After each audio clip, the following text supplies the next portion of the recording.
What's going on? This is the Saturday Down South podcast. I am Connor O'Gara. Will, fresh cut. Mm-hmm. Looking good, man. Look good, play good.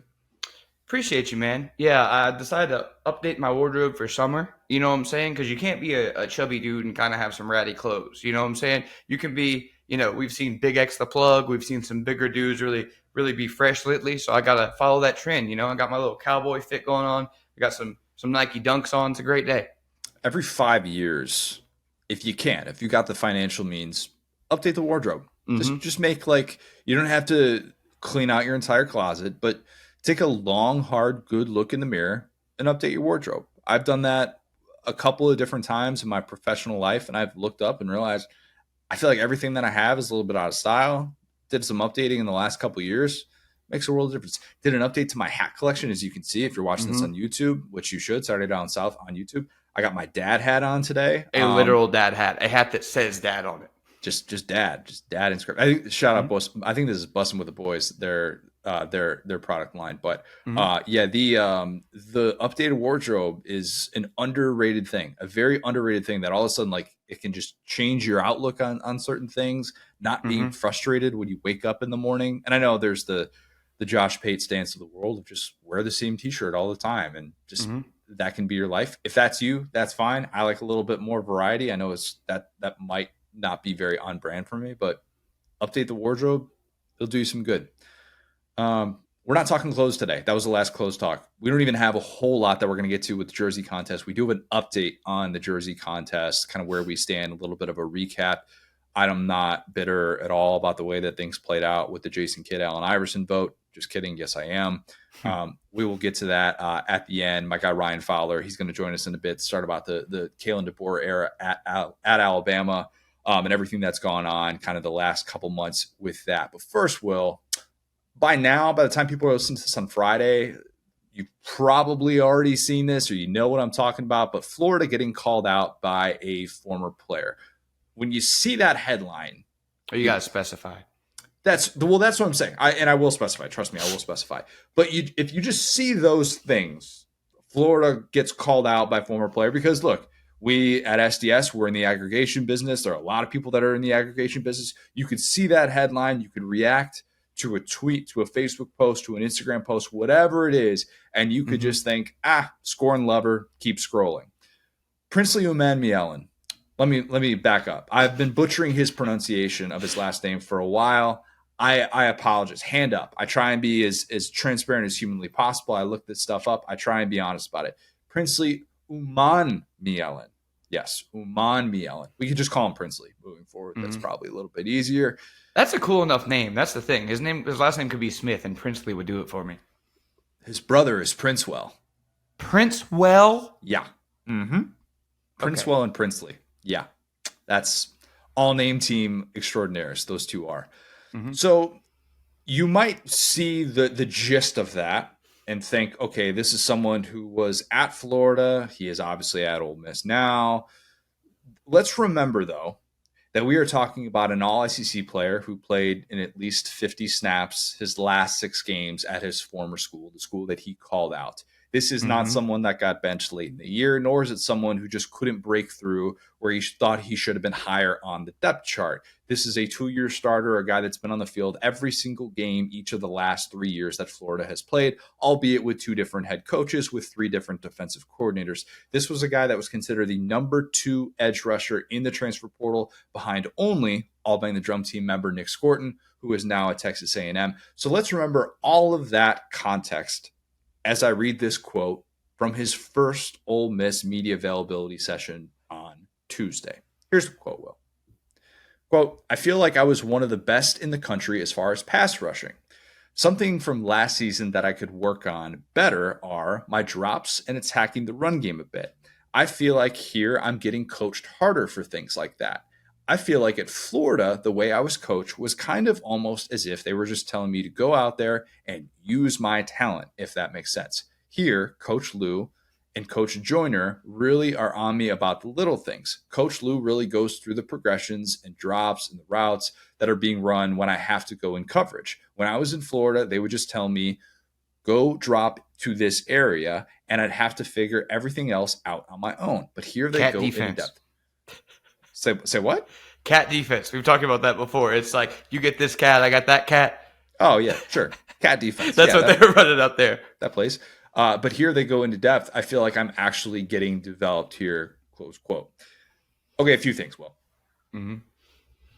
I think while it's the blame that stands out, this is a pretty self-aware quote, right? Like if you actually kind of dig into what he's talking about, Princely is being pretty self-critical in ways that I'm not sure were fully processed based on the reaction that I've seen so far. He was one of the best in the country as a pass rusher, whether you're defaulting to QB hurries, which he had 17 of them, or PFF pass rush grade, which he graded out 89.4. He's got enough of an argument to make that case that he was one of the best in the country at that. Immediately after that sentence, he talks about where he needs to get better. His drops into coverage and how he attacks in the run game are areas that he wants to improve in. That's why he is going through a 5th year of college and not going off to the NFL.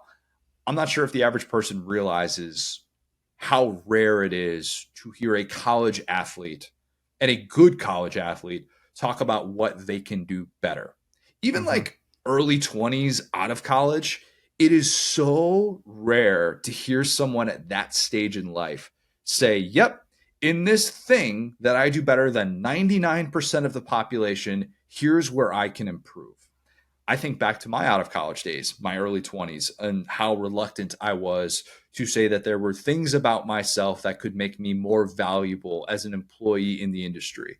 Oh, I didn't do that. I don't have experience multimedia. I didn't start a podcast while I was in college because podcasts weren't really big yet. I don't really have a whole lot of video experience because that really wasn't what I was going after. I was more of a print guy. Oh, I only did the 1 year of radio because I didn't really think I wanted to do anything in broadcast. You can justify these things. Even though there are areas of weakness, you could pin them off as excuses and say, it wasn't really going to be my thing. And keep that in mind, okay? Because that's important as we look at these comments. That's not just a humble thing that he's saying here. Those are areas that he struggled, and really areas that Florida struggled as a whole. Florida being number 122 in America in yards per play allowed should never happen. Ever. Just ever. Okay? I don't care if their entire starting lineup gets injured and it's only guys that they have that are walk-ons, and it's like that cat that's shooting free throws at the end of the game for Houston against A&M. That was crazy. Yeah. Crazy, right? But you're kind of looking at the Houston roster, you're like, yeah, they've got a couple of injuries to rotation guys. They fouled out everybody from that game, which the officiating in that game was a little bit suspect, if I'm being honest, but interesting. So that should just never happen at Florida.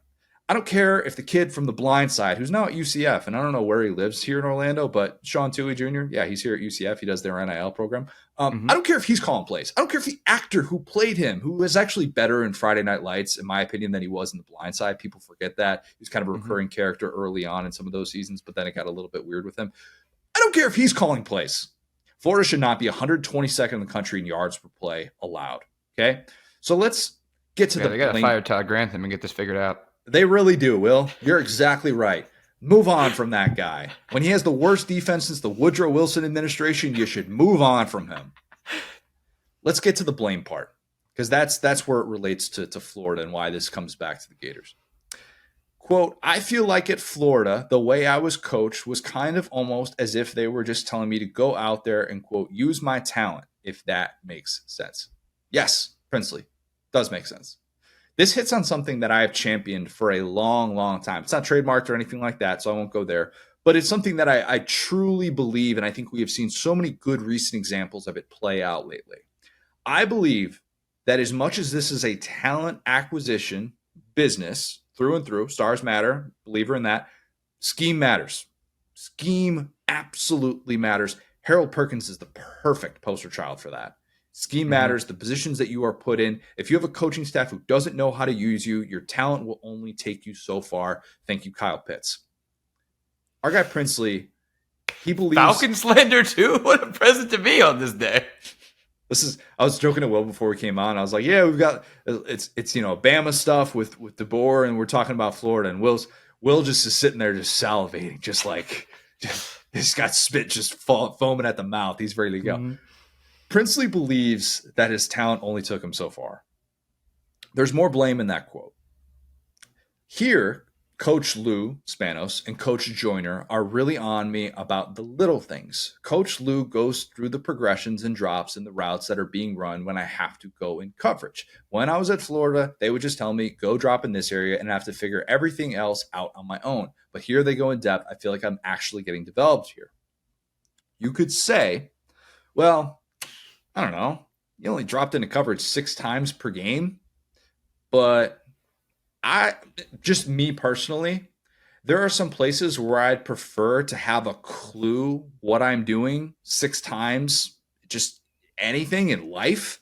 Even just, being in the delivery room while a child is being born. I'd like to have a clue what's going on there. I'd like to have a clue if I'm crossing the street, even if I only do it 6 times in my entire life. 6 times per game on a football field to feel like you don't have a clue what's going on and you're just head on a swivel. I got nothing to fall back on except my athleticism. I don't really know what's going on. I don't know. That's probably an avoidable occurrence, I would think. Just if I had to guess. Florida fans will point out that last year's Florida defensive line coach, Sean Spencer, now at A&M, as is the inside linebackers coach, Jay Bateman.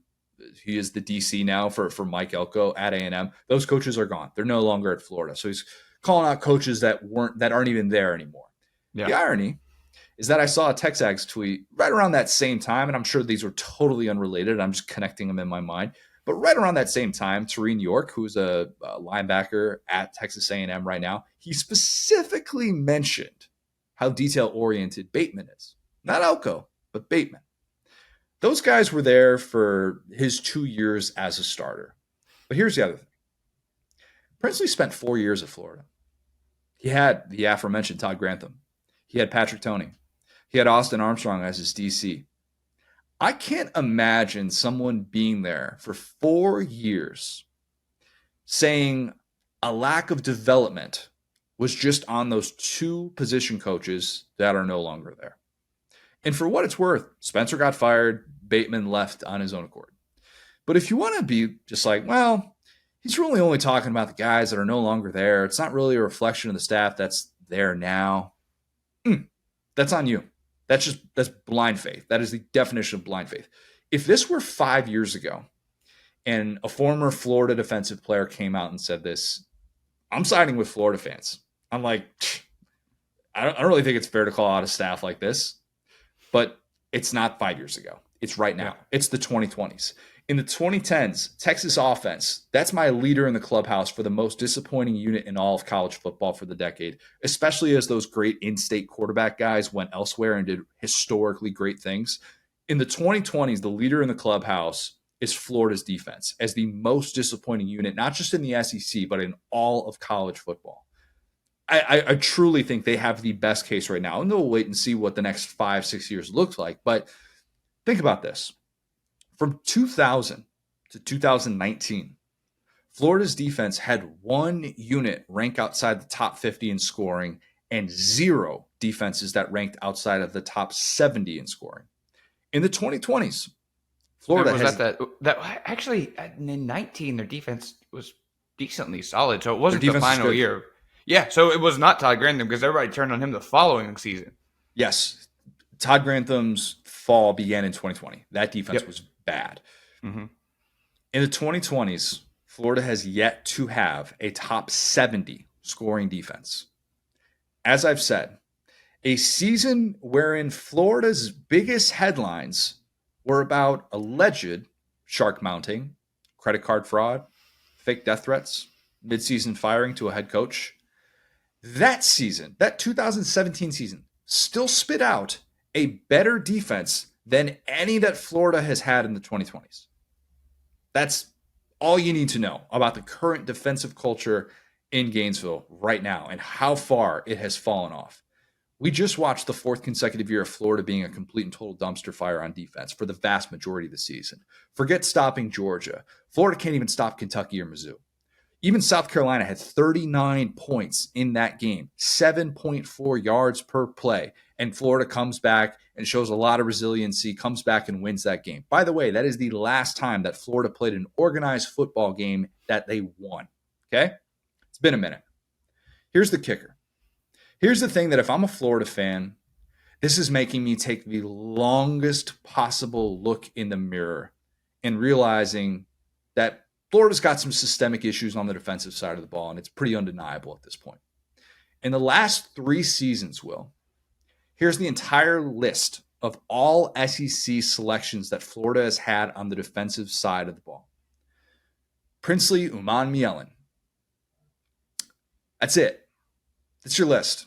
That's it. Last 3 seasons. Florida's only standout defensive player in the last 3 years is the one who not only transferred, but then after transferring, he got in front of a microphone the very first chance that he could in spring ball and felt so strongly about his former team that he called them out as soon as he could.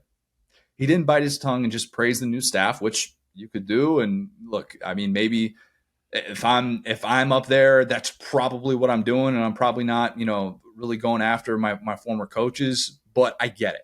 He said, look, here's what upset me. I need to get better in this area, and I didn't have the coaching staff who could help me get better. So everybody's going to talk about NIL, all that stuff. But here's the thing. What does the blind Florida supporter say to that? Here's the problem. Bad attitude. He was your only all SEC defender in the last 3 seasons is saying Does that make everybody else big dog? You know your defense sucks. This guy is telling you why your defense sucks. Maybe he's got a point. Maybe he's not crazy. Maybe he's not a scorn lover. Maybe this is somebody that's been in there in those meetings and has looked around and gone, man, I've seen guys that are going to the league. I've seen guys at other schools. I've seen what it's like now at another school, at Ole Miss, and he feels good about it. And so I get it from that standpoint. We can sit here and debate whether or not it was a good look to call out his former school because, look, I agree with what Cole said on this show a few months ago, that a lot of these guys who transfer don't really consider the legacy part of these things and how they can burn a lifetime bridge just to be able to get a little bit of extra cash. I'm not telling kids not to take that extra money, but there's definitely a downside to doing some of this stuff the way that they have in the transfer portal.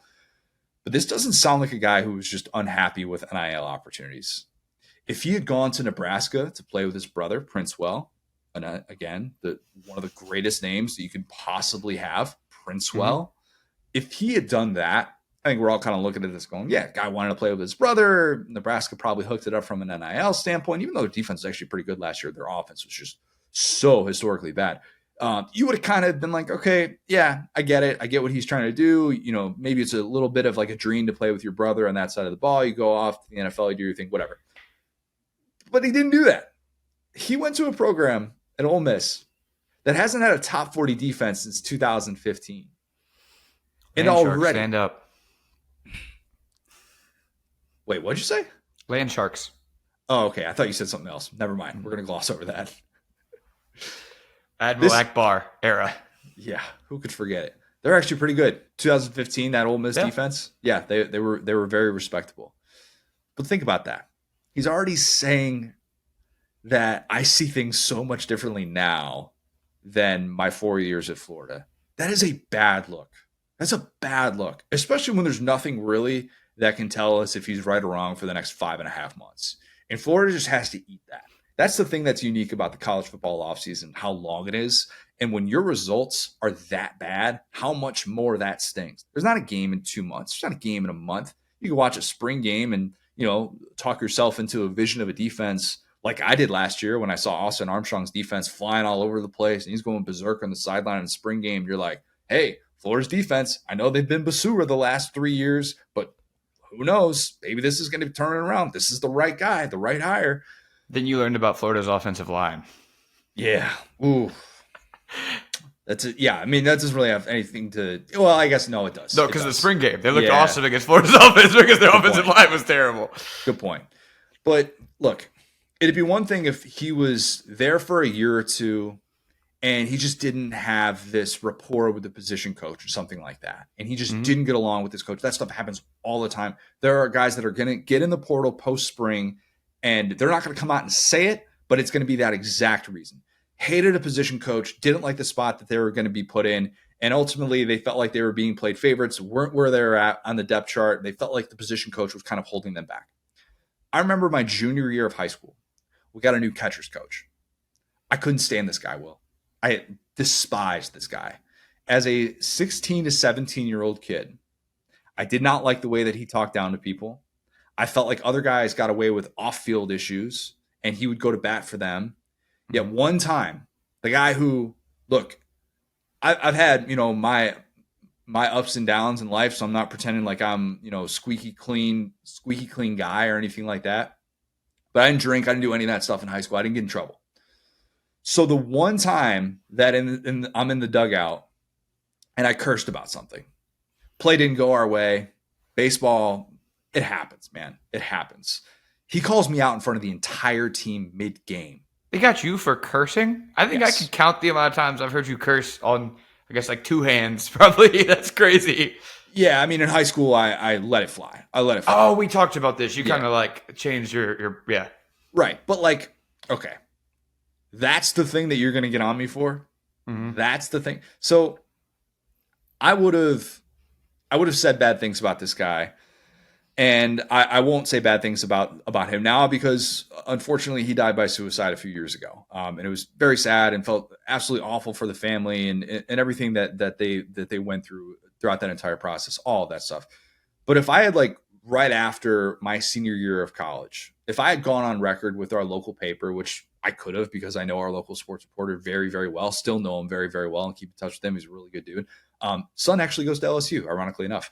I would have been the disgruntled guy who didn't get along with him, and I would have been the guy with an axe to grind because I was in the middle of my senior year and I was hitting 300 and I got benched for a guy 2 years younger than me. Like, that happened. And if I say anything that's negative, like if I say, I just didn't feel like I was developed here. Like if I had gone on and played college baseball or something like that, which I wasn't going to do at that point. But if I had ever said on the record at any point later, yeah, I didn't really feel like I was developed here. Nothing I would have said would have had any validity whatsoever because I was the guy that got benched. That is a little bit different than being the team's only all-conference defender for the last 3 seasons. Everybody's like, hey, circle that game on November 23rd when Ole Miss comes to Florida. Gator fans are going to let him have it. Why, though? Like, would they let him have it because they felt he was wrong? Because there are no results whatsoever that suggest he's wrong. There's none. Okay. And if you want to say he's part of the problem, you're only all SEC defender for the last 3 years, be my guest. Go ahead. That's fine. You didn't want that guy walking out that door. Okay. But he did. Mm-hmm. And if you do the thing, and I hate this. This is the part of Twitter, social media that I cannot stand because it's, you can prove your narrative right by just simply doing this. And then you sleep at night a little bit easier. If you do the thing where you just find a random clip where he's giving half effort on a pass rush. Yep. If that's what you need to do to make yourself feel like he was part of the problem, just go ahead. That's fine. I guarantee you can do that for every single pass rusher in the NFL. Find that random clip where you're like, oh, see, this guy takes plays off. It's like, yeah, but it's Nick Bosa. I'll take Nick Bosa. All right. If Florida fans want to call out this guy for leaving and then throwing shade at the single most disappointing unit, at least in the SEC of the 2020s, they are more than entitled to do so. They can hate on a guy who stayed with a change in the coaching staff. They can hate on a guy who had 3 different defensive coordinators at Florida, not including all the BS co-DCs, okay? They can hate on a guy that spent 4 years there, which is a little bit different than your prize recruit from 2022, Kamari Wilson, who was a big deal coming out of IMG. Dan Mullen doesn't get the IMG guys. Billy Napier is finally getting one of these guys. He spends 2 years there, and then he's like, nah, I'm bouncing. Princely Umanmielen is in a different spot to talk about development than Kamari Wilson, okay? But if you're a Florida fan that's just upset about being called out, ask yourself why. Is it because being bad is one thing, but being called out for being bad is even worse? Or is it because you genuinely believe in your heart of hearts that the group that did all the heavy lifting in the post-Spurrier era is just going through a tiny rough patch that's still connected to the coaches that are no longer there? Like, is that how you actually feel? If it's the latter, that's fine. You're entitled as a fan to live in that world of delusion, and nobody's going to fault you for it. Curse at Princely all you want when he makes his return to the swamp. Or take a long look in the mirror and realize that there's probably more truth than sour grapes in his words. Will, anything on that? Yeah, I think, it's funny because, and I obviously knew what we were talking about today, but like we start with like former player, and like former player calls out a team used to mean like Emmitt Smith, who ironically is also calling out Florida, but the former, like there are so many former players across the country that Spurrier is calling out Florida right now. Also a former player. Yeah, good point. And so if you're a Florida former player, you got to get in line right now. The point being, I think, I've talked about this a little bit, but I think it just kind of comes down to, like, I think Florida fans need to just call a little bit of a timeout and say, okay, like, what are we exactly, right? Because, and I'm going to go to this, not to say I was right or anything, but I will be talking about this just kind of going forward. We've talked about these two schools. We're actually talking about them in the interview as well, Alabama and Florida, right? I texted you about this. I was like, DeBoer's staff is all coaches with not very many recruiters. There's a couple, right? Billy's staff are all recruiters with very few like coaches that are like X's and O's geniuses, right? And so if you combine those two staffs, you get the best staff in the country because they each are great at one thing. And this quote is so interesting for me because it feels like Florida has swung back and forth so many times. It's like the snip, snap thing from The Office. Because right? Mullen was the opposite. Yeah, it was, right. It was all, we're going to scheme. We're going to, we feel like we can coach, but we don't obviously have the talent. And that was, ultimately his downfall at Florida. Exactly. And it's one of those things where it's like, like we were talking about, for Mullen, the copium was, okay, well, this guy's not a take. this guy doesn't have the grades. This guy's, he's getting his guys. I trust the ball coach's evaluation. I guess you can't say that one in Florida, whatever his initials or Coach DM. I trust his evaluations better than some rando on Twitter. Okay, fine. Well, he found guys, like Kyle Pitts and Tony and, Trask, and made those guys work. But, the overall quality in terms of recruiting wasn't there, right? But Dan Mullen, when Dan Mullen gets back into coaching, hopefully as like an OC, he's going to be a great OC. I think that guy was like college Sean Payton is what I call him. He's an incredible OC. Head coach is still a little bit suspect, right? So point being, and one thing that's pretty interesting about this, though, is that it feels like, post Muschamp, it has been three offensive guys, right? McElwain, coming from Alabama and obviously Colorado State. You have Mullen, his history at Florida, Mississippi State. You have Billy, and, getting into Billy's resume, ULL, and working with Clemson, being the recruiter, all that. I think you start to see the attrition that we talked about on defense, right? Where it's like, you have the transfer portal is open, but, the last defensive, like, genius that Florida had, probably, in my opinion, was kind of around that Muschamp era, right? Because those defenses were good. They were like, that's the issue that Florida, I think, is running into right now, is that post-Urban Meyer, like, they'll sell the hopium on this staff and they'll have their patented excuses for that guy, right? And then they'll all just decide, we're out on this guy. Everything he did was wrong. And I think now we're starting to be in this weird position where, like, it's been, since 2010. You know what I'm saying? So I guess it'd be 15 seasons is how that math works out. I went to art school, didn't come to play school. But anyway, so point being, they have basically defended, and then, okay, boom, we're done. And so I think the key there with Florida is like, we have to establish some level of baseline of standard of what are we, right? Because you can't say, okay, we're the everything school. We're great at all these different sports. We're a great school. Florida is a great school, right? But then also, when a guy like this leaves, say that he got handed a bag by Ole Miss?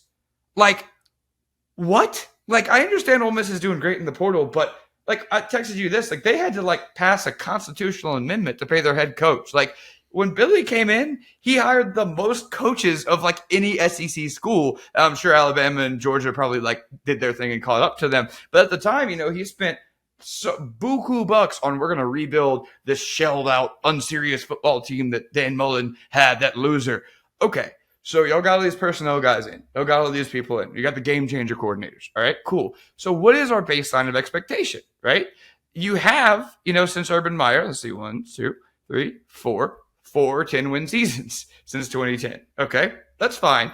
The issue is these valleys, right? The issue is the 4-win seasons, the multiple 5 and 6-win seasons. So I'm wondering, like, if Florida fans continue to wake up and give themselves the expectation of we are a 10-win football team, there really is not like this need to dump on this kid, in my opinion. I think you at some point have to look in the mirror and say, hey, this is where we are. This is what we need to do to get back to the Gator standard, which is high. But I feel like there's so much choppiness between those two levels of, okay, after we win or our rivals lose or our rivals get left out of the playoff, oh, well, you guys aren't Florida. You don't have the logo. You don't have the money. You don't have the rep. You don't have the history. But then when you lose a guy to Ole Miss, it's those big money guys in Oxford. What's a man to do?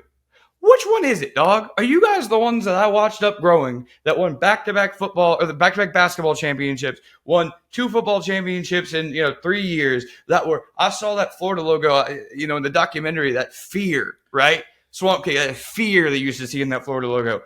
That's not what Florida represents. It is not anymore. And it hasn't been in a while. And so we need to be real about where Florida is at, because every time they lose, it's either the sky is falling or some excuses. And every time they win, it's we're back. Oh, everyone doubted our coach. What's up? Here's the crazy thing, though. Mm-hmm. Florida used to be that place where, and I think even on the defensive side of the ball, some of the hits that they had in the portal, John Grenard is a great example of a guy whose life changed because he decided to play in the Todd Grantham defense.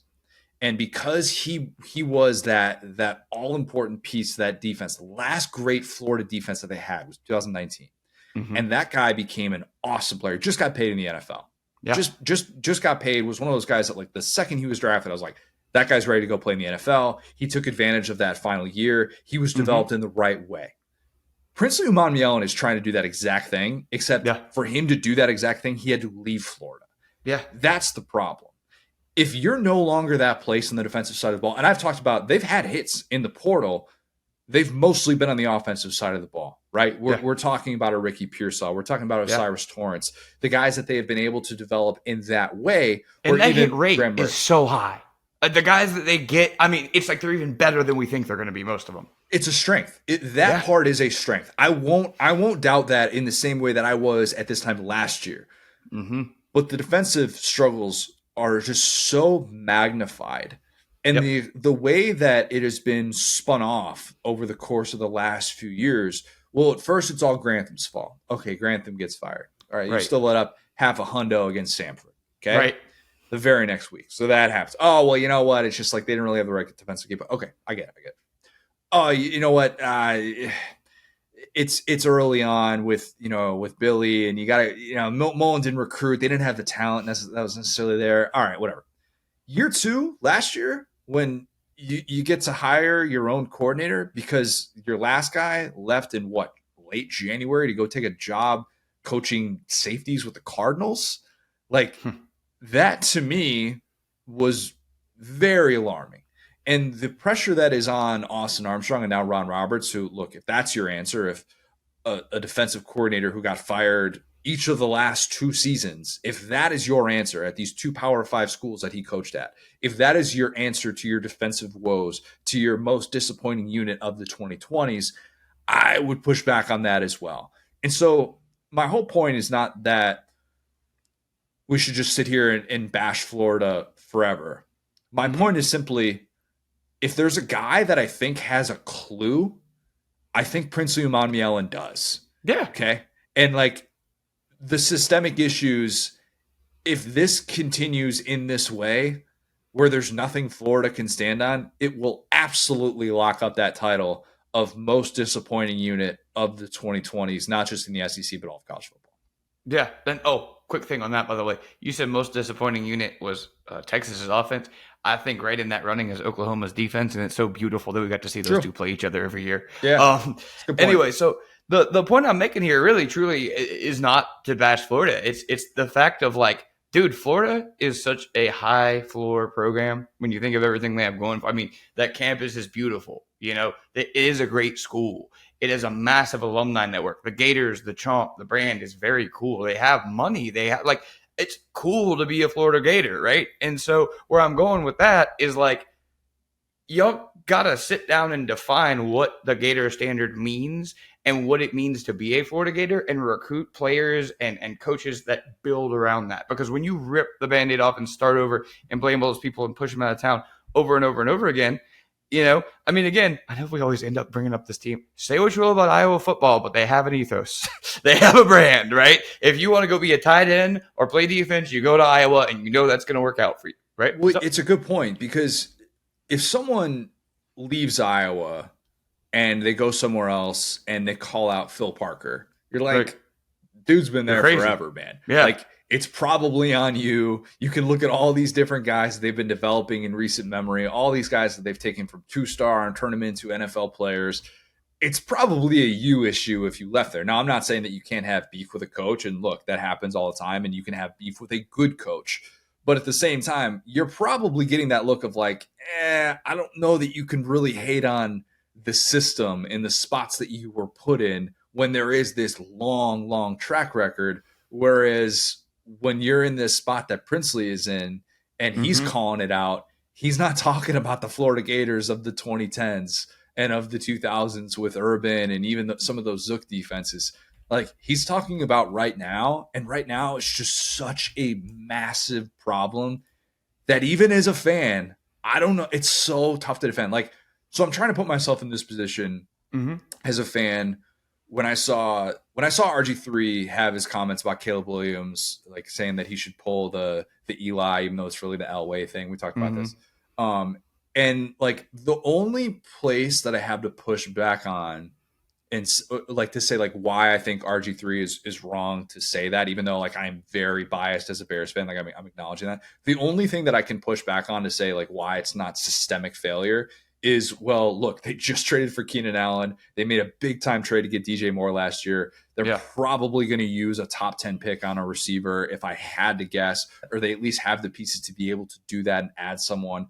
So like they're setting him up in a much different way than Justin Fields is. So like you can't necessarily say like, well, history is repeating itself or it's going to when they're already doing these things differently. So like that's the only, but if you had just told me, well, look at the history of Bears quarterbacks and they're terrible. And that's where quarterbacks go to die. It's, you want to talk about defense of the dark arts position. Chicago Bears quarterback is 100% it. And I wouldn't have anything to stand on, but there is that one piece of current context where like, I don't know that Florida has that piece of current context at all. It is entirely historical, and it's kind of the inverse of that. Yeah, and I think that's exactly it, right? It's like, I think that this team needs, because like, okay, the Bears are a great example. Yeah, you're right. They have not had great quarterback history, but they've had a great running back history. They've had a great linebacker history. Like playing those positions for the Bears means something. And so like that's kind of what I'm saying with Florida is like, where are your, like we go back to Swamp Kings, the guys that were saying like they were furious when they lost and they represented that Gator brand, even as recently as a guy like Jared Davis. Like I just imagine that guy as being like a Florida through and through guy. And again, I know the transfer portal changes that stuff. And I know it's harder to have those guys when you're not winning, championships and such. But where I'm going with that is like, where is your Will Anderson, right? Where is your Brock Bowers? Where is your, I'm a Florida Gator. I am with this team because I know this team represents this and that aligns with my values. And if you want to come to Florida, come play with me. Join the transfer portal. This is the type of brand of football we play. And I think that's where you start to get lost, switching from all these different mentalities. That's all I was going with that. It's like, it's not to say that they're lost or there's anything going on. It's like, I think if I were them, this is going to be a callback to something, but, I would sit down, in a room and say, okay, Billy Napier, Florida football, what are we about? What do we excel at, right? What are our strengths? What do we want to be known for? You can't go from Anthony Richardson to Graham Mertz and have an identity. You just can't. Like, you have to be something. You have to stand for something. I know those were two fine players. They worked out fine, right? And I know you deal with the circumstances you got to deal with. But that's all I'm saying is that if your defensive captain, your guy who should be a Florida Gator through and through, is joining Ole Miss, and again, it's not Georgia, it's not Alabama.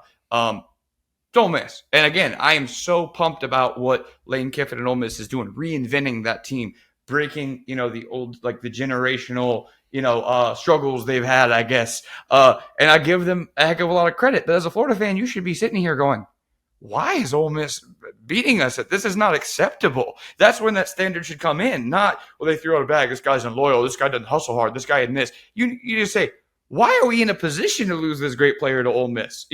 So like that's my thing, and I think it's going to be fascinating because, like I said, Florida is not done. Florida will be successful at multiple sports for a very long time because of the things I talk about, because of their commitment, because of their campus, because of the draw that is being a Florida Gator. They just got to go figure out what that is right now, because I don't think there's an easy answer to why someone would want to associate themselves with that. Last part of this that I find kind of interesting. The quote that Princely had about the quarterbacks. If you saw this quote from Michael Katz, who, by the way, we're going to have him on early next week, talk about some Ole Miss things. It was about how Jackson Dart talks with everyone and how Princely had never been somewhere where the quarterback does that. He's like, at his past schools, which always be on red alert when someone is saying past schools. That means there's usually some sour grapes there. The quarterbacks would talk among themselves or to one guy, probably a little bit indicative of the disconnected Florida. It doesn't necessarily mean it's some cultural disaster, because I'm sure that happens in a ton of places, like where, not everybody is going to be boys with everybody. Like it's a football locker room is a very, very big place. Like the 85 Bears, I hate to keep bringing it back to the Bears, but the 85 Bears essentially existed as two separate teams that wanted to kill each other. And that was like the goal and their whole sticking point, and probably what led to their downfall, why they only won one Super Bowl. But and they were just fine that year. But it's another sign that Florida right now doesn't necessarily have that alignment. And Ole Miss has alignment in ways that I didn't necessarily think was going to quite be possible, especially on the defensive side of the ball. This is a big year, as we talked about, for Pete Golding and being able to make all these pieces work. Princely Umanmielen is a big part of that, and if he can be made, if he can be made into that All SEC type player, if he's less than that, Florida fans are gonna be like, oh, see, you should have stayed. When it's like, well, I don't necessarily know that that's the case. And this is a guy that looked at the situation, the scheme, all these different things, whether it was just, if how big the Jackson Dart recruitment part was in this whole thing, I don't necessarily know. He seemed to speak very positively of that, but it just kind of all pushes you in that direction to make you scratch your head and go, man, what's Florida working towards? What's Florida working towards if this is still a significant headline that really, in my opinion, doesn't have a lot of valid pushback? Yeah, I mean, I think Graham Merchant talking to you because he's 32 years old. He's talking about his big green egg. Anyway, so everybody always wants to talk about the big green egg. Like, I get it. It's cool. I've seen it in action. It's awesome.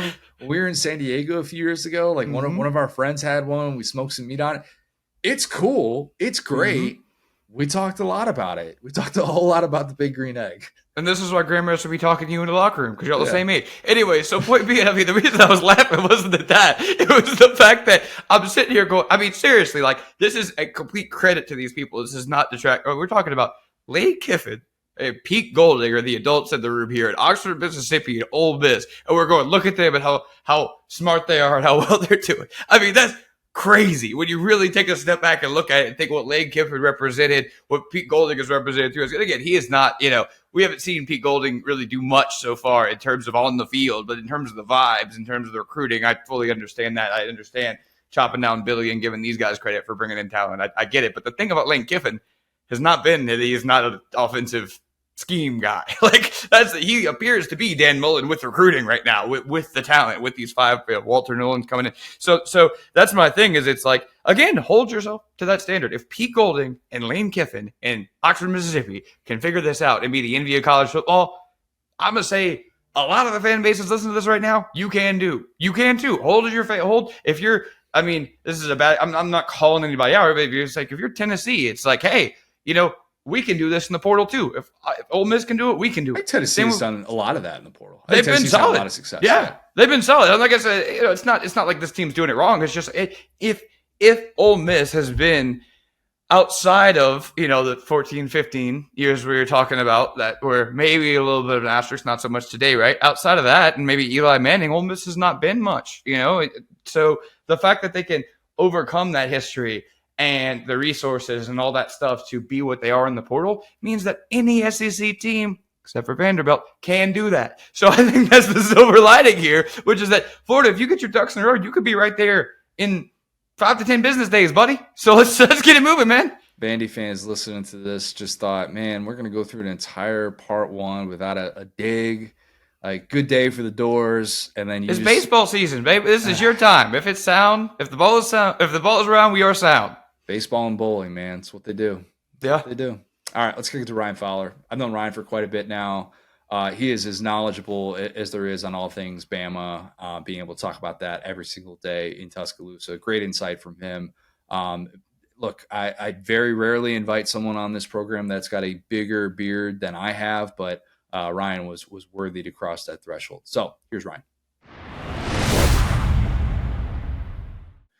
I'm now excited to be joined by a very special guest. Somehow, Ryan Fowler, first-time guest of this program. Although, gosh, I've been on with you on the game in Tuscaloosa more times than I can count. But it's good that we can finally make this a home and home. How's everything going? Hey, absolutely, man. Thank you so much for allowing me. And I do want to thank you for all those radio appearances throughout. I mean, it's people like you that come on and, do great interviews. And, anytime I can come on and help you guys at Saturday on South for a couple of minutes and kind of repay that favor. I'm a big fan of the guy that owns y'all's company. I know John real well, and always a big shout out to Coop. And always appreciate you guys for having me on. It's good to talk a little college football with you. Yeah, glad to have you, man. It's something I should have done a long time ago, and it's interesting from your vantage point right now, and probably honestly one of the reasons that we're just doing this now is because I think Alabama is more interesting than it's been in a very long time. And when you go through a coaching change, obviously it was always going to be interesting, but the changes that we're already seeing. How has spring been with actual access to the program? Like, do you want to just come on these airwaves and release all of Alabama's deepest, darkest secrets now that you've had access to practices and talking to actual coaches? It has been a little. It's been overwhelming, to be honest with you. It's like when you go to practice and they go, okay, well, here's every assistant coach and here's 5 other players, and it's like it's kind of an all-you-can-eat buffet with content, right? I mean, it's like. For 4 hours, I do every day. I talk nothing but, well, we do, Nate Oates is, because the excitement around Alabama basketball is really, kind of picked up a lot. But mainly, we're a college football show. And the amount of content now I'm having to filter out. What do I use? How do I use it? What way do I use it? And I almost feel guilty too. I mean, so Connor, you're going to be a little therapist here for a minute, because I feel like every time I say something negative about Coach Saban, right? I feel, okay, like if I brag on Kalen DeBoer, in return, am I saying something negative about Nick Saban? There's just 2 different ways to do it, right? Nick Saban's way worked. I mean, for 17 years, he won 6 national titles, 9 SEC titles, all those, success stories. There's nothing wrong with the way that he did it. And it never, even though I didn't have a relationship with Coach Saban, I couldn't call him up, as the afternoon drive host and say, Coach, can you jump on for a couple of minutes? I'd love to get you on. I think there's some great topics of conversation, even paying tribute to him. I tried to get him a couple of years ago for an April 27th, 10th anniversary, because he played a very important role when the tornado hit here in Tuscaloosa. I couldn't even pitch that. It was, it was a shutdown pretty quickly there. So I love what Coach Saban was able to do in Tuscaloosa. I'll be forever grateful for the job that he gave me, because the amount of interest picked up. When Alabama started winning, I was able to do a local show here in Tuscaloosa, because even prior to his arrival, I was doing something part-time. But I went full-time with Coach Saban. So I'll be forever grateful, but it has been a breath of fresh air. And I think even inside that building, they're feeling it as well. Because when you walk in that building, there's a tone there and a vibe that has it's been missing. It was there in a lot of the Saban dynasty, but the last few years, it felt just unique. You'd walk in and it was like everybody was walking on eggshells.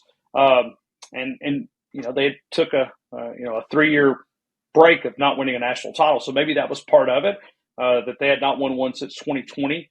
And maybe that was some of it, but, the pressure was on to go back and try to win another one because, we know the perfectionist that Coach Saban is.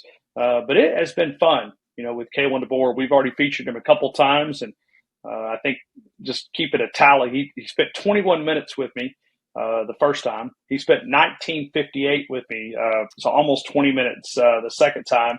And then in 17 years, I got 3 minutes and 40 seconds with Coach Saban. So Kalen DeBoer is in the clubhouse right now with an easy lead after 74 days. It's amazing when you put the numbers to it like that. And for those who are listening to this saying, well, I don't care. My mood or feeling about the program isn't associated with media access. I totally understand that. And it's something that we like to talk about. But I do think that there is something to be said for the tone that you're setting within the building and what it means, why you want media access and why you don't want media access. To me, that's more of the important thing. And it's, an interesting topic with somebody that's coming in who's going to do things differently than Nick Saban. That was always going to be the case, no matter if it was a Saban disciple or a non-Saban disciple. And Kalen DeBoer is very much a non-Saban disciple. A lot's happened in the last 2 months besides just being able to talk to him and feel like the program is a little bit more accessible. But with the transfer portal window, the staff that he hired, the recruits that he signed, let's start instead with the negative, because you said a lot of positive things about him already. What do you think so far, based on the job that he has done, is fair to say is his biggest Achilles heel to this point? Wow. Connor, this might be a show topic. I don't know if I have an answer. And I'm not just saying this. That's fair. Because when I look at it, okay, and I wrote this on a tweet on Sunday. I think it could have been Saturday night. I just put together some random thoughts. Maybe it was Sunday. And I said, when you look at recruiting, he's ahead of expectations because there's a lot of people that said that he would not be able to recruit the Southern kid. Hey, this guy's the Pacific Northwest. He's from South Dakota. He spent a little time. He's not going to be able to connect. That doesn't seem like that's a problem. They also said that he would not be able to hire coaches. And Connor, this is probably going to be your soundbite that you're going to put on the headline of this podcast. I think his coaching staff is going to be better, top to bottom, 1 through 11. Head coach at number 1, 10 assistant coaches. Nick Saban was top heavy, right? You had Nick Saban, and then you dropped off fairly quick. You had some quality coaches there. I'm not discounting them.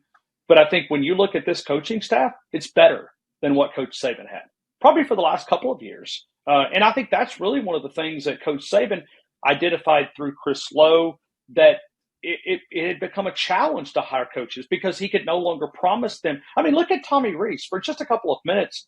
I mean, I almost feel sorry for him, right? He leaves his alma mater. He comes to Tuscaloosa, and in 1 year, he's out of this job, and he's coaching tight ends for the Cleveland Browns, which is good for him.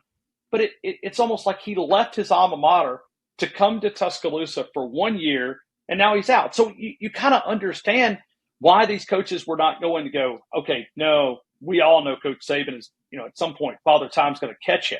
So just going back to your question about Kalen DeBoer, recruiting coaches, talking to these players, they have, and Kalen corrected me last week. I said, it seems like the players have bought in to what you're talking about. He said, let's just use the word buying in. They're buying in. It's a process. It's not, that they have bought in as past tense. It's something that they're currently doing. So I think when you listen to him talk, the media access, let's get to the real bullets get to flying with real live action. We do have a scrimmage for the next couple of weeks, and then the final one being A-Day, and I'm sure we'll have a lot of things to talk about there.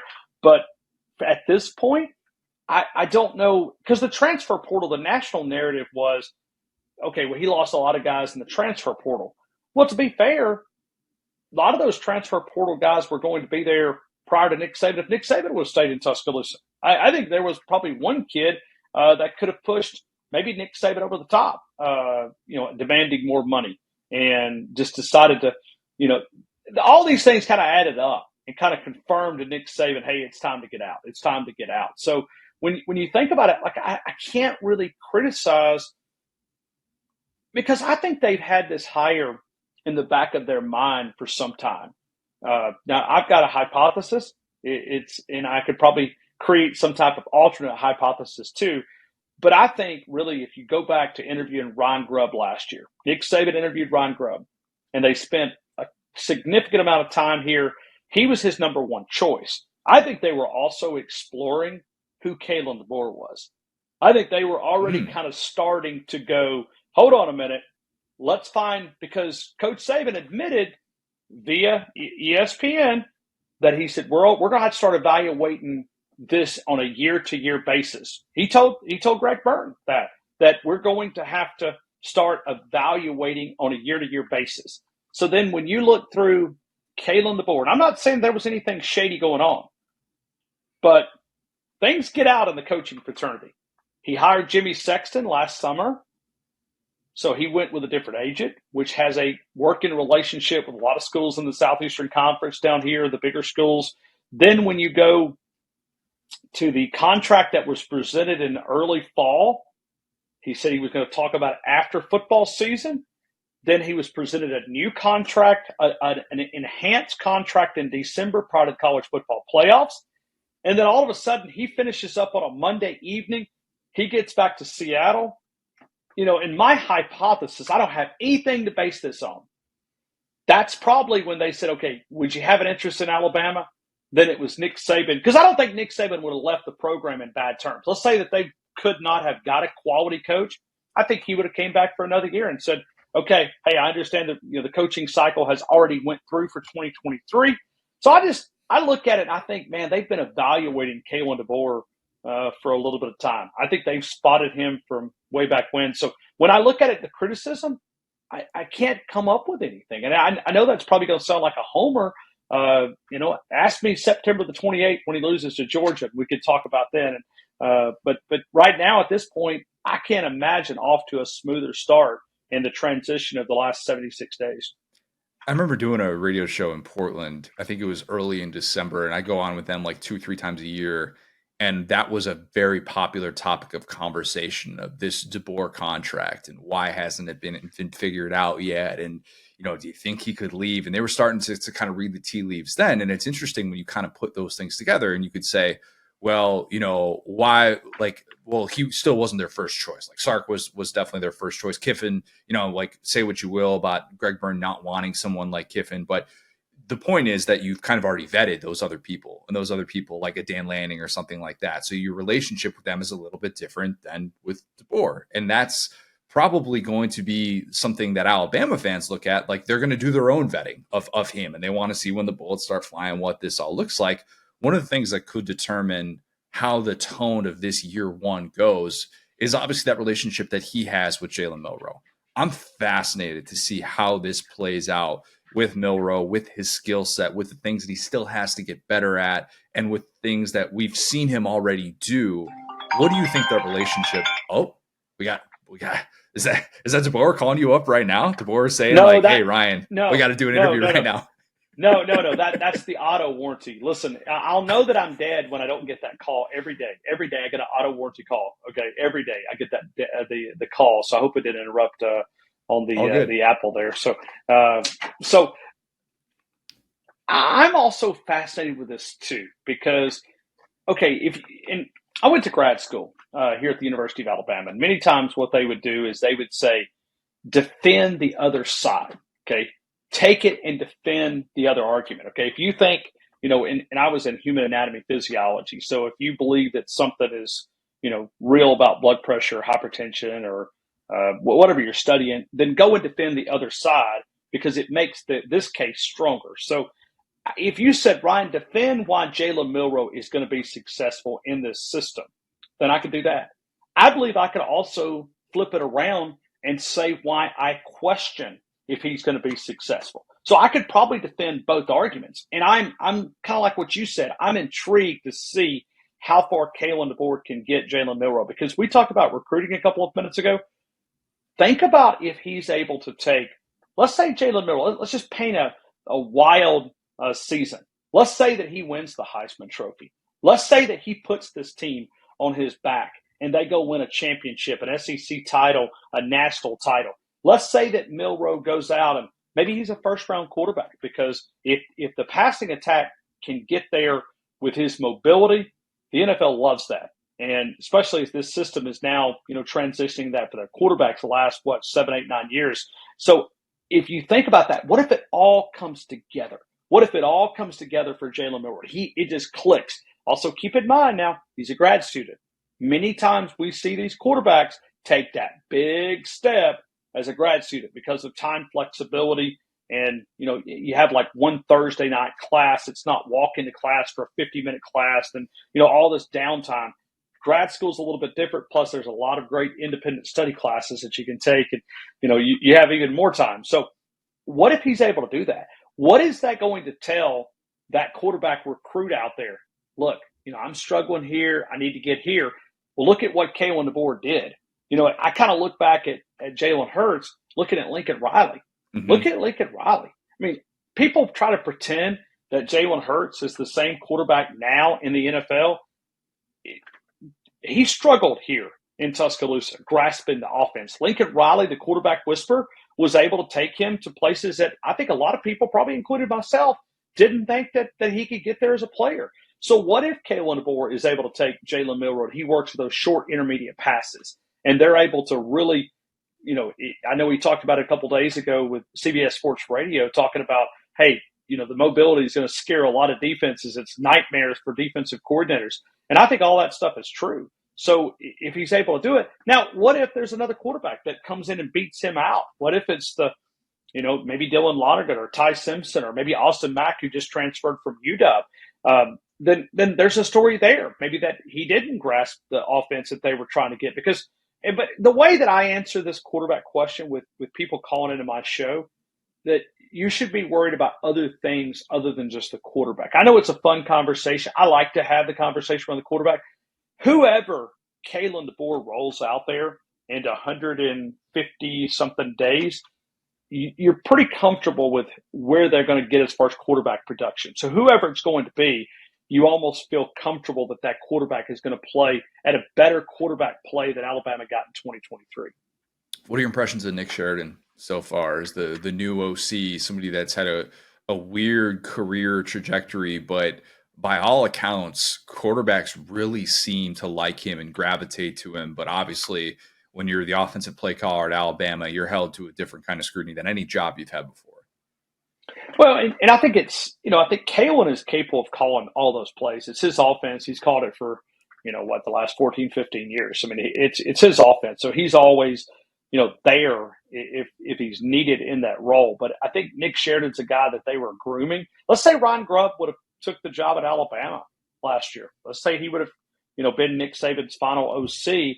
Then I think Nick Sheridan would have probably been that guy. And I think that's what Kalen likes to do, is he attaches these co-offensive coordinator or co-defensive coordinator.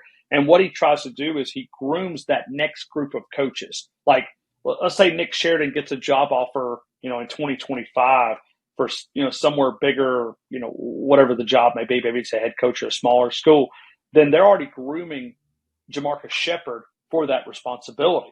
So it's kind of the way they do things in this Kalen DeBoer system. So when you look at Nick Sheridan, everything we've met him twice, highly impressive. And I think the players connect with him too. I think they see that connection that he's been forming. And keep in mind, I mean, they did it in a short amount of time. If there's one thing this coaching staff can do, is build relationships, not with just the current players. And it'll be very important as we enter this transfer portal window that'll open up in April, that those relationships, so I mean, they hit the ground running, but just the connections that I've heard from players behind the scenes, they also really like Nick Sheridan and the creativity that he's going to bring. But I also think that they're going to work to the skill set of Jalen Milroe. I mean, Kalen said it on my show 2 weeks ago. He said it on multiple other interviews.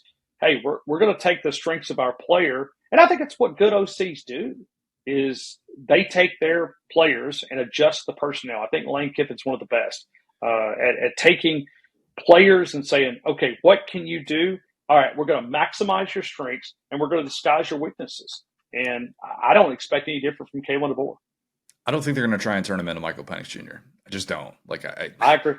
there's more flexibility in this offense, and I do think that there is going to be a give and take. And Tommy Rees had the same sort of deal with Jalen Milroe and figuring out what type of quarterback that he was. I think the questions are more on the defensive side moving forward, and I've had to explain to a lot of people why Kane Womack is not just this out of nowhere DC hire who like he's going to have to establish all these recruiting ties in the state. It's like he's got those. Like that's actually the part that I'm like not worried about. And you can kind of see a little bit of that playing out of like how respected he is.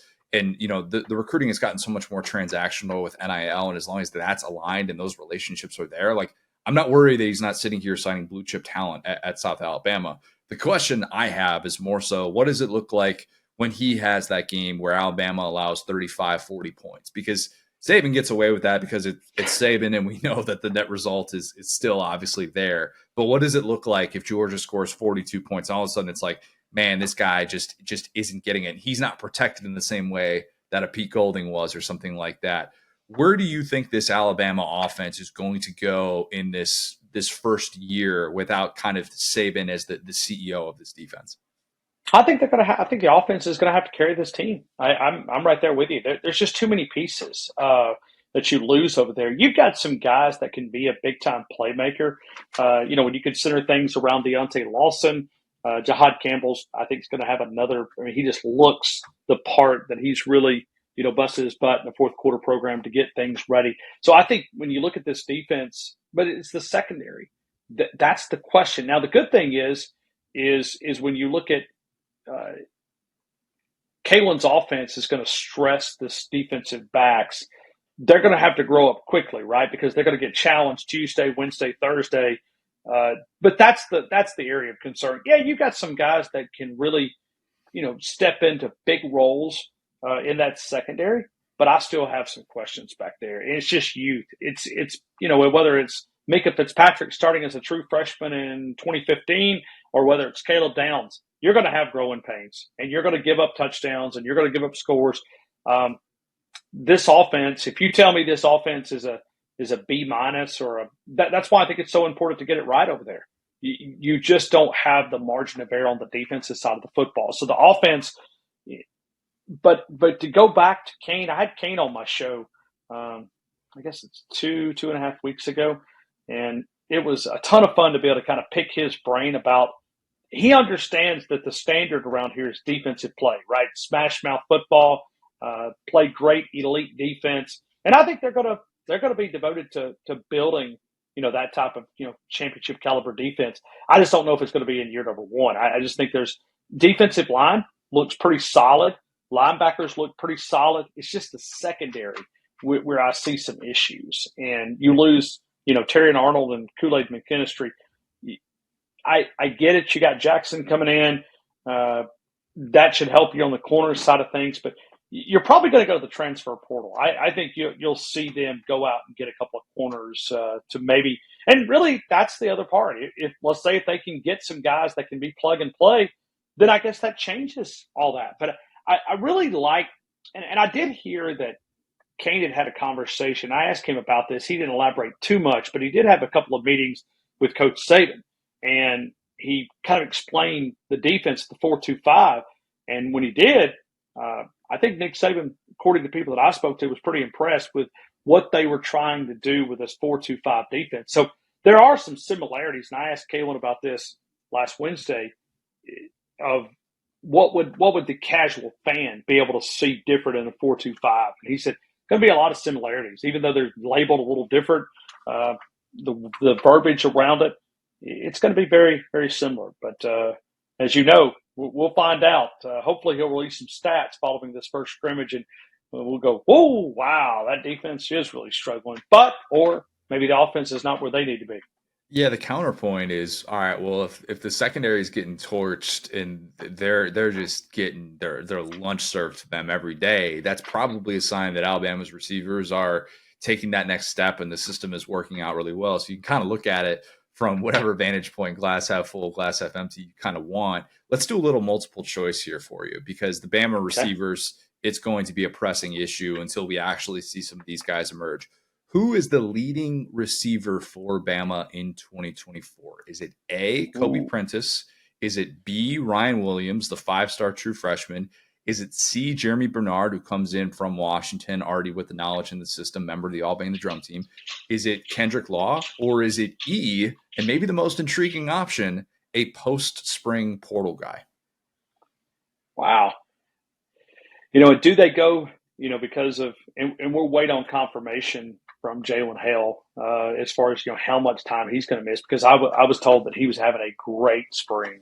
And that was unfortunate there, but we'll wait on official confirmation of maybe they've got the severity there. I'll go with Jeremy. Just when I think about it, I just think the system that he understands is there.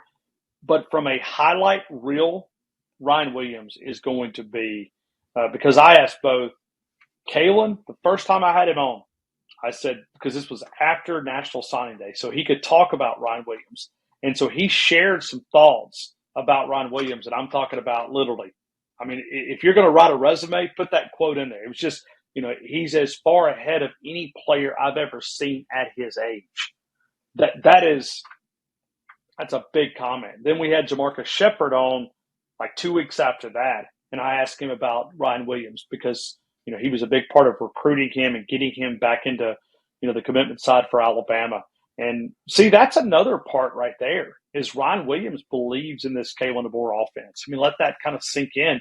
Whatever he was sold, he says, hey, I can be a part of this. I can be a part of what's happening in Tuscaloosa and have a very impactful role. I'm going to go with a veteran, and I'm just going to go with Jeremy. I just think that it seems like the system is there, the terminology is there, but also I think K-Law is going to have another Kendrick Law. I think he's going to be another guy because if you look at him from a physical standpoint, he looks like a linebacker. I mean, he is chiseled. I mean, he could probably play an emergency situation, maybe on the defensive side of the football. He looks like one of those physical guys in this system, but it all depends on those short intermediate passes. Are those going to be a part of the offense as they were up in Washington? Because Penix threw 263 passes, 0 to 5 yards. That's interesting. Alabama last year, and this is PFF stats, so I want to give those guys credit there, but 113. Alabama had 113. So it was 40%. So short intermediate passes, if they're able to get that, there's a lot of those guys that can really, really step up. But I'm going to go with a veteran. But a highlight reel, Ryan Williams. I think this guy can do some special things with the football. But leading receiver, I'll go with a veteran. When I close my eyes and think of an intermediate pass that Alabama would attempt last year, it was the Milroe flick. That it was like that little like almost like a shovel pass thing that he would do. Yeah. And that was always my sign when he was really dialed in from that standpoint. And it always happened in the midst of his best games. It's almost like you talk about in baseball. Like in baseball, when you're a hitter, it's like when you're driving the ball back right up the middle and it's just line drive at the pitcher, like that's when you're super dialed in. If you're pulling everything, like that's when you got to be able to make that mental tweak. But when Milroe was able to do that, that told me so much that he was seeing the field and he was understanding what the offense was doing. He wasn't sensing pressure too much and that everything was kind of working. Those guys that can get open when things break down like that and get that separation, it's going to be pivotal because that's still going to have to be a part of this offense. I don't think it's going to be all entirely scheme that's going to work in favor. You'd like it to be more, but I think that progression can still be there. And I would love to see what it looks like with guys that you're seeing develop and you're seeing take that next step. They just haven't had that. Washington had that. Washington was able to get that. Will they get that this year? It's a fascinating question because I think that's going to determine so much about whether or not Bama fans are sold on the DeBoer offense after this year. Yeah, and if all that comes together, the deep ball was there last year. And I know they threw more deep balls up in UW than Alabama did. But the deep ball for Milroe was his strongest throw. If that short intermediate stuff gets there, combined with the mobility, if he's willing to take off and run, New York City, here they go. Because I think it could really be that type of season. I mean, if everything comes together, I think Jalen Milroe could be in New York City, representing as a Heisman finalist and may win the whole darn thing. Another guy that I'm really interested in how this plays out. Really, the next, not just next couple of months, but the next year for Ty Simpson. I have sold a little bit of Ty Simpson stock. I can admit that, because at this time last year I was going on places like the game in Tuscaloosa and saying I think Ty Simpson's going to be the starter, not Jalen Milroe. But here we stand a year later, and he's got a new coaching staff that he's got to impress. And it's not a guarantee that he's going to be QB2. Do you think that he stays for another year, knowing that they just brought Austin Mack with them from Washington, who was their quarterback of the future there? Or do you think maybe he does like, a post-spring transfer? Like, how do you see all of this playing out, and what is his 2024 look like? Ty believes that he's got a role, right? I mean, he stayed here. That to me was probably maybe one of the biggest stories there, of just saying, okay, you know what? I believe I have a role. Now, you could also take it and say, well, he believes he can challenge Jalen Milroe at that starting quarterback job. But you could also, maybe he sees the transformation that Jalen has taken and says he's going to be a 1 year and done, right? He's going to be gone, right? So maybe I can be there. I can be there for this system. I could be there, when Milroe exits, that this will be my team. I'll learn this Kalen DeBoer offense. It's hard to transfer to a program that, and I had someone who had called in and said, well, where would Ty Simpson go? It's hard to go win a job in college football post-spring at that quarterback spot. That's the part. So if he transferred, would it be an advantage to him not just to stay here because of the Kalen DeBoer quarterback whisperer that he is? Maybe he can get him to places that Ty.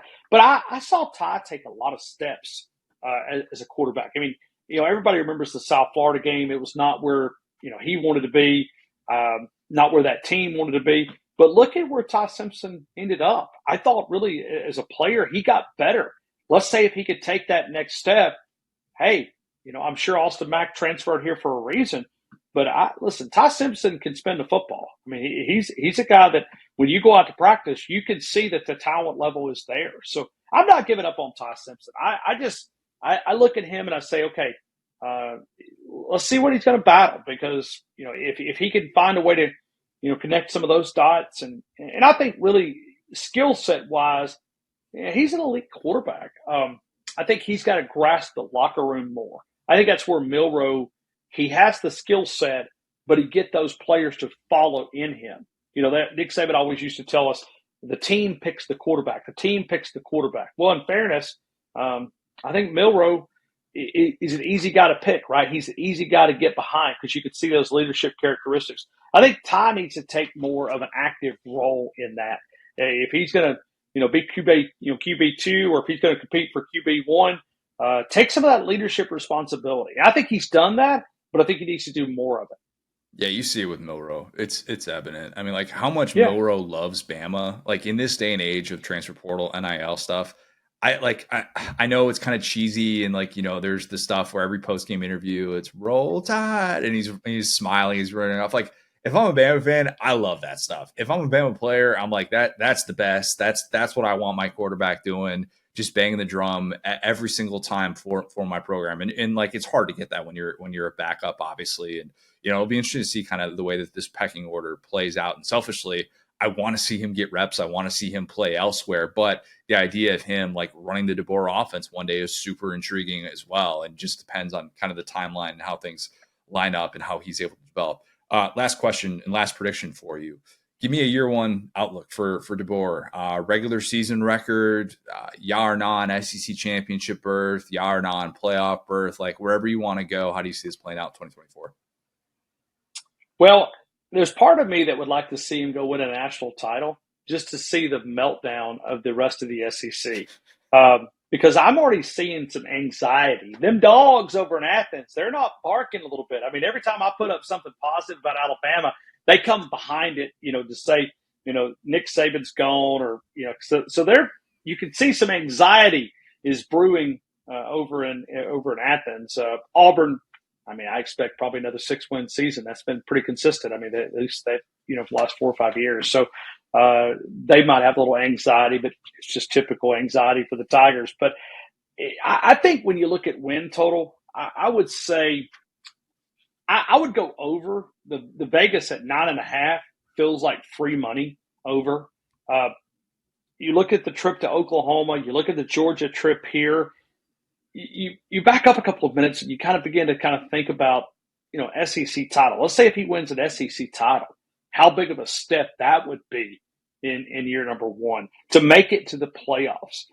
I think this team is going to be better than a lot of people. I think a lot of people read the national narrative. Hey, the cupboard's bare. Nick Saban left it in this. These guys hit the transfer portal. When I go out to practice, I'm going, guys, this is a very talented football team. You could sit there and you can go, especially, with Caden Proctor coming back at that left tackle spot, that solidifies really a lot of that offensive line. You got to find a right tackle, but now you have 3 guys competing for one spot rather than, 2 guys over here and 2 guys over here. So the offensive line should be good. Running backs, Justice Haynes going to be an absolute monster in the SEC. I mean, there's a lot of reasons to feel good about Alabama. I'm not going to say they're going to win a national title. I just think they're going to be better than expected. Because I see this, like if you look at national championship odds, they're like 5th or 6th. I think they're going to be right there in the thick of things. And how much that would create what you and I do as far as conversations that, Alabama just didn't die when Nick Saban retired, that Kalen DeBoer is going to come in and could they be better, Connor? What if they were better than what they've been in the last couple of years? Yeah, it's one of those things that like you try and think about a year 1 coach and the expectation of what could play out. Like what's the most likely path for a specific team, and you could point to a Miami with Larry Coker where he takes over in year 1, boom, Sure. your national championship, and Wow. Ohio State. I think that 2019 team with Justin Fields, it gets lost in the shuffle how good they were and how raw of a deal they got in that game against Clemson on that interception or that fumble return that gets called back. But like there are so few examples of a year 1 coach stepping in and doing those things. And I think, and Gus Malzahn, but that comes out of nowhere. Obviously it's not with the championship, standard and all the things that are associated with it at Bama. So yeah, look, it's going to be an overly dissected year 1 for Kalen DeBoer, but an exciting one, and one that I'm sure for people like yourself that look, you cover the same thing over and over with Saban, and as great as it is, and as much as you can acknowledge that the success has been there, it's changed your life. I talked about that with Jim Dunaway all the time. It's like my life has been changed because of Nick Saban being as good as he was. Absolutely. You probably feel like there's a nice breath of fresh air right now. I think you described it, and Jim nailed it again. As Jim is a veteran, we love Nick Saban, but there's 2 different ways to skin a cat, right? And Kalen DeBoer's got his way. It is a little refreshing to see how the real world lives, right? I talk to people and they were saying, you don't call up Coach Saban and ask him? Are you kidding? I mean, no way. I mean, not a chance. I mean, there is no small talk with Coach Saban. So, it's just different. It's fun to cover. It's fun to cover. I'm excited of where this is going to go. But like I said, I'll go out on a limb and just say that, that they'll win 12, 13 games. I think this team's going to be right there in the thick of things. And Ryan Day, the expectation of you to win a national title, who knows? Maybe Kalen slips in, and you got to remember he's probably got some motivated or extra motivation for losing that championship game last year. So, Sure. And some of those UW players that have transferred in. So, it'll be a ton of fun. But I think they'll be better than expectation. They'll be better than what people think they were going to be. If that defense is able to click and Jalen Milroe is able to click, who knows? They may be hoisting up a national championship trophy that Nick Saban couldn't win this past year. Ryan, great stuff. I'm sure we'll do it again in the next couple of weeks on your airways, man. Hey, I love it, man. Thank you guys. Appreciate you guys so much. It's an honor to be on with you. Thank you, Connor. All right, well, jersey contest update. Our winners, I outlined them the other day so far. These are our finalists, our 8 finalists that we will be pushing forward to have. We're going to do 2 groups of 4, and then the winner of each group of 4 will face off in a championship, and then that will be our jersey contest winner. Which, look, I think we should just throw it back on for whoever wins it, bust it out for the championship. I'm not going to actually hand you a trophy here or anything like that because I'm assuming you're going to win, but there will be a celebration of sorts. So here are our winners so far who are advancing to the round of 8. We can't call it the Elite 8. We call it the round of 8. Waterboy Bobby Boucher, Cubs Ernie Banks, Nuggets Dikembe Mutombo, Throwback Saquon Barkley, High School Zion Williamson, LSU Shaquille O'Neal, Magic Trace McGrady, and despite my best efforts, High School Allen Iverson beat out my son's Jason Kidd jersey. My ace in the hole is done. Over and out, just like Auburn and Kentucky in the NCAA tournament. Those are 5 of yours and only 3 of mine. My prediction is that I think either LSU Shaq or Bobby Boucher is going to win. What say you? First off, I will say, we're 1 away from a tie, really, if you think about like a game was back situation. So coming into it, you were talking about, I've gotten rid of a ton, da-da-da. So I think that's honestly, again, I'm not married. I can have whatever stupid jersey I want. True. So I would bet yourself on the fact for that. But yeah, I think, like I said, I'm bummed that Festus didn't make it. That was insane. But I think other than that, I think we got pretty much the main stuff in here. I would say I actually rewatched Waterboy last weekend because I was taking my girl to Louisiana for the first time. I was like, this is my culture. Saw Mike the Tiger. Oh my gosh, Mike the Tiger. She's like a queen cat person, and Mike the Tiger was running around with her. It was so cool. But point being, Bobby Boucher. If you guys go back and watch Waterboy, some of the cameos in that are so insane. Like it's like prehistoric, like football content, not prehistoric, but like 90s era guys that we still see today. You're like, wow. So yeah, point being, I think this is a really good, breakdown. We have some baseball, some basketball, a couple of actually, yeah, there's only, what would that be? Only 2 football in here. One of them's not real. So basketball jerseys really coming in strong, I think. They filmed Waterboy, a lot of Waterboy at Stetson down the road. Oh, here. Yeah. Good old Stetson. Shout out the Hatters who had UConn in the first round. So it's like, there's a local business here that like is like right by Stetson that we know of that like so they're the guy who runs it, it's a barbecue joint, and he's like big time Stetson fan. Like went up to they were playing their first round game in Brooklyn, I want to say. And like went up there for the game, was like so stoked. And I thought about like his perspective the whole time of like, that's as good as it's going to get for you in this fandom. And then having to go up against UConn and see like how far away you possibly are. But even for those, like, was there ever even 1% of you that thought maybe, like, did you ever get to that point when you're on the plane, when you're in the arena and you're like looking around and you're like, is there that chance? I always think about that with the NCAA tournament teams of like, when you realize this is as good as it's ever going to get, that moment. And so many people kind of see that. Like, I wonder, like James Madison fans, Oakland, exactly. Of like, this is our golden era. This is our, as Bill Simmons would put it, our apex mountain, and the rest is just all downhill from here. Stetson fans, very much an apex mountain in the NCAA tournament. You're right. There's no football, but we have. You got Saquon. I told you that jersey's strong as hell, and it's even better now because he got traded. Yeah, look, I think while he's in the NFL, the jersey of the guy's former team is tough. It's better when they retire. It just is. I think Giants fans I thought about breaking out a Jags Fournette jersey, and I was like, that's a sad story. You have a Jags Fournette jersey and you didn't bust that out? It's just because I went to go see him, and it was a 9-6 loss in which he got crashed at the last second. That's tough. That actually that would have played. I think you should have rolled that out there, man. I don't know because if you got to add one, you got to take one off the board, and it's exactly. That was who is that? It was Mariota and oh gosh, not even bored. It was like the worst football game ever, and it was in the 100-degree sun in Jacksonville. I was just sitting there with my Fournette jersey, like, well. Glad I got this jersey on right now. Right, yeah. This will be great value. But yeah, I think one of yours will end up winning. That's That's my guess. But we're going to be voting on this at the SDS Pod on Twitter. That's where we're doing all of our votes for this. We'll have this wrapped up, I think, next week. That's going to be the plan. That's going to be the plan. So please get your votes in. We'd love to be able to have a lot of interaction on that one, or just send us a message. I'm going to count that. If we get a vote of confidence from someone that texts us, hey, I'm voting for this, I'm not on Twitter or something like that. Somebody reaches out to you that way. I think that plays. That's perfectly fine. Just show me and I'll add it to the total. We're good. I think that plays just fine. All right. If you have not, leave us a 5-star review. Subscribe to our YouTube channel where you can watch every episode of the Saturday Down South podcast. Follow us on the app formerly known as Twitter, at the SDS Pod, at Set Down South, at CJ O'Gara, at Go So Hard. Thanks, guys. Talk soon.